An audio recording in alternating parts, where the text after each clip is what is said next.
David P. How do you know you are ready to start creating your own recipes? Are there styles you should master before you move on to other styles?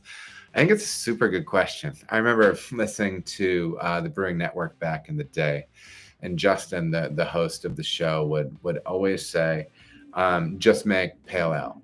Pick the clone recipe for Sierra Nevada, and just brew that over and over and over again." It's a valid point. I would recommend to pick a style of beer that you like to drink, that your buddies like to drink. Maybe it's not the highest ABV thing on earth, so it doesn't stick around forever. Because what you want to be doing is, and when you're starting to brew, you want to iterate. You want to do the process. You only get better at the process by doing the process. I would pick something sessionable. For me, I made a fair amount of the really small British beers. I made bitters. I made milds, different things like that. We would take them out camping. It was sweet. I had my corny kegs, and we'd ice them, and we drink that 3% beer or whatever.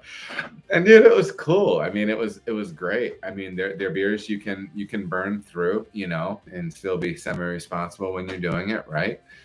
But that means you can brew again because, most of us, when we're brewing at home, we just don't have endless gear. We don't have endless fermenters, endless kegs, endless bottles. I would iterate. Before you start writing your own recipes, iterate. What I personally did was I entered competitions like crazy, and I brewed recipes from this book. And yeah, that book is a borderline cheat code as far as brewing beer to style from a recipe standpoint. But then you have to have your process right. You have to be on point with your process and really push yourself there. Get your process on point. What I did is I like to say, I used to read this book as an order of operations, as an instruction sheet. Now I read this book like a novel. I will go back and I will look at how Jamil how he makes English beers, porter, strong ale, different things, styles that are vaguely related to each other.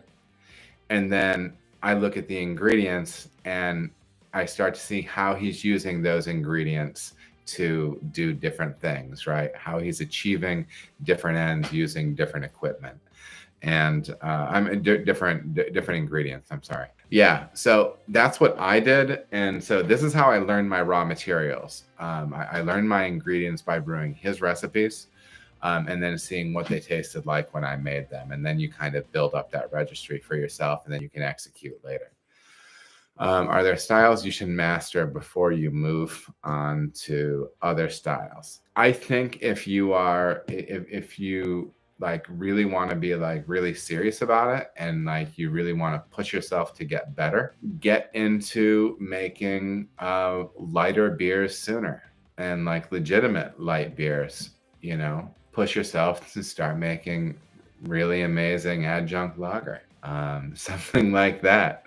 Some of you might think that's an oxymoron, but it's not. You can make some really, really tasty light lager. Start pushing yourself to do that and learning that.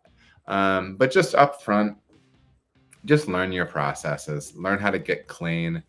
Learn how to have happy yeast ready to do their thing for fermentation.